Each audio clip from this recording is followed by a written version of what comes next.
आप भी एक सरकारी नौकरी का सपना देखते हैं तो वीडियो पूरा देखें एंड पसंद आया तो लाइक करें। चैनल पर नए हैं तो चैनल को सब्सक्राइब करें। धन्यवाद दोस्तों, चलते हैं। नमस्कार दोस्तों, स्वागत है आपका ए टू जेड जी के स्टूडियो में। तो आज आपको बताएंगे स्थल मंडल के बारे में कुछ मोस्ट टॉपिक प्रश्न। तो चलते हैं। निम्न में से कौन सी शिक्षण सहायक सामग्री महाद्वीपों के अनुपातों, क्षेत्र व आकारों को दर्शाने के लिए सबसे महत्वपूर्ण है? ग्लोब, ए विश्व का राजनीतिक मानचित्र, या विश्व का भौतिक मानचित्र, या पृथ्वी का पोस्टर? तो बताइए।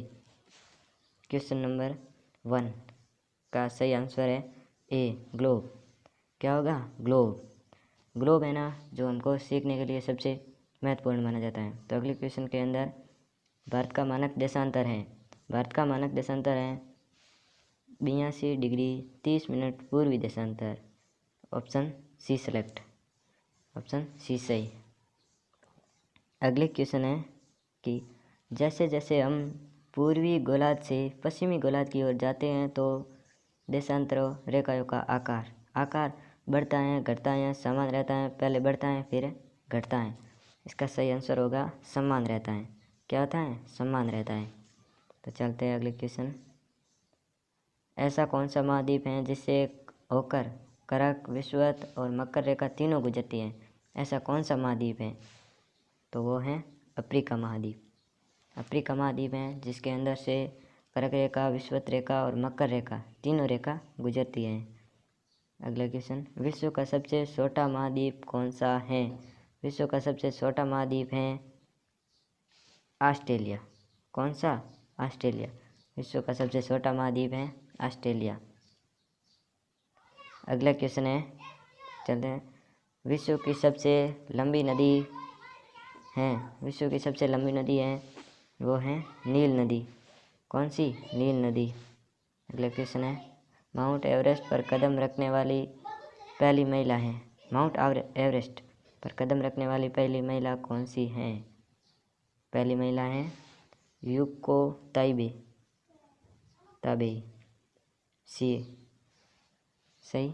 अगला क्वेश्चन है, अभी तक जिस किसी ने चैनल को सब्सक्राइब नहीं किया तो जल्दी से सब्सक्राइब करें। अगला क्वेश्चन, निम्नलिखित में से कौन सा अग्निय चट्टान का उदाहरण है? अग्निय चट्टान का उदाहरण है ए, बेसाल्ट। कौन सा? बेसाल्ट। यह बेसाल्ट अग्निय चट्टान है, अग्निय चट्टान है। अगले क्वेश्चन, निम्नलिखित में से कौन सा कायांतरित सेल का उदाहरण है? कायांतरित सेल का उदाहरण है बलुआ पत्थर और या ग्रेनाइट, संगमरमर, सोना। ऑप्शन सेलेक्ट है सी, संगमरमर। आंसर सही है संगमरमर। अगला क्वेश्चन है, निम्न विद्वानों में से किसने सुझाव दिया है कि पृथ्वी की उत्पत्ति गैसें और उल्काओं से हुई? कौन सा विद्वान था जिसने पृथ्वी की उत्पत्ति गैसें और धूल कणों से हुई? वो था ओ शिम्ड। पहला डी क्वेश्चन सेलेक्ट है। अगला क्वेश्चन है कि पृथ्वी के कितने प्रतिशत भाग पर महाद्वीपों का विस्तार है? पृथ्वी के कितने प्रतिशत भाग पर महाद्वीपों का विस्तार है? 29% पृथ्वी पर महाद्वीपों का विस्तार है।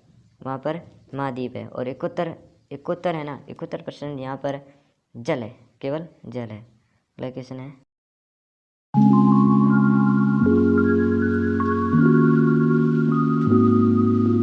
पृथ्वी का जुड़वा ग्रह इनमें से किसे कहते हैं? यह ऑप्शन है ना, इसमें से पृथ्वी का जुड़वा ग्रह किसे कहते हैं? शुक्र को। शुक्र ग्रह जो पृथ्वी का जुड़वा ग्रह है। दिन और रात होने का प्रमुख कारण है। दिन और रात होने का प्रमुख कारण क्या है? पृथ्वी का अपनी ध्रुव पर घूमना। दिन और रात होने का कारण है पृथ्वी का अपनी ध्रुव पर घूमना। यह सेलेक्ट आंसर। पृथ्वी अपने ध्रुव पर घूमती है ना, तभी दिन रात होते हैं। अगला क्वेश्चन है, चंद्र ग्रहण होता है जब? चंद्र ग्रहण कब होता है? जब पृथ्वी, सूर्य एवं चंद्रमा के बीच होते हैं। चंद्र ग्रहण होता है पृथ्वी, सूर्य एवं चंद्रमा के बीच होता है तब। अगला क्वेश्चन है, 180 डिग्री देशांतर कहलाता है? 180 डिग्री देशांतर कहलाता है अंतर्राष्ट्रीय तिथि रेखा। 180 डिग्री देशांतर कहलाता है अंतर्राष्ट्रीय तिथि रेखा। सब्सक्राइब। अभी तक जिस किसी ने चैनल को सब्सक्राइब नहीं किया है तो A to Z GK study channel को सब्सक्राइब करें। अगला क्वेश्चन है, निम्न में से कौन सा मानचित्र का घटक नहीं है? मानचित्र का घटक नहीं है। मानचित्र बनाते हैं तो इसका कोई ना कोई घटक होता है। दिशा, मानचित्र के अंदर दिशा अनिवार्य है, संकेत भी अनिवार्य है, दूरी भी अनिवार्य है, लेकिन मानचित्र का कोई आकार नहीं होता है, इसीलिए घटक यह आकार नहीं है। अगला क्वेश्चन है, वह मुख्य अक्षांश जो भारत के बीचों बीच गुजरती है। यह इम्पोर्टेंट क्वेश्चन है, मोस्ट लिख दे कर लेना, मोस्ट। यह प्रश्न सबसे मोस्ट है। वह मुख्य अक्षांश जो भारत के बीचों बीच गुजरती है। भारत के बीचों बीच कौन सी गुजरती है रेखा? वो है कर्क रेखा।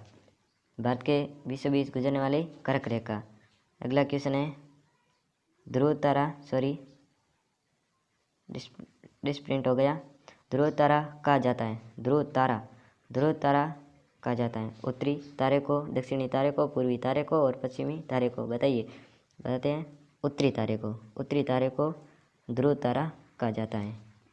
अगला क्वेश्चन है, मकर रेखा है। इससे ऐसा पूछा है कि मकर रेखा का मान क्या होता है? तो मकर रेखा का मान है 23.5 डिग्री।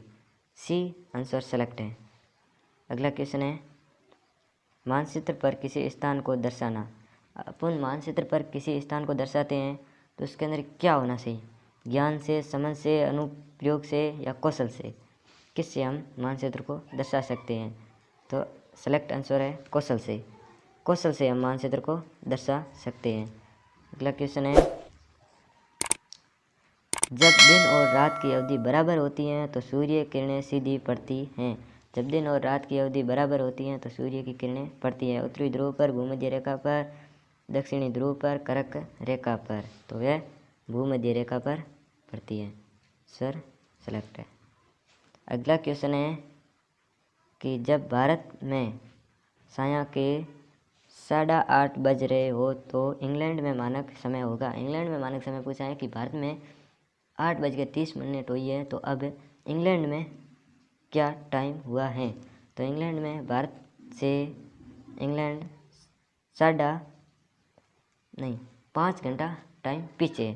तो 8:30 से -5 किया तो 3 बजे, प्राप्त 3 बजे इंग्लैंड का समय होगा। अगला क्वेश्चन है, ऐसा महासागर जिसका नाम एक देश के नाम पर रखा गया।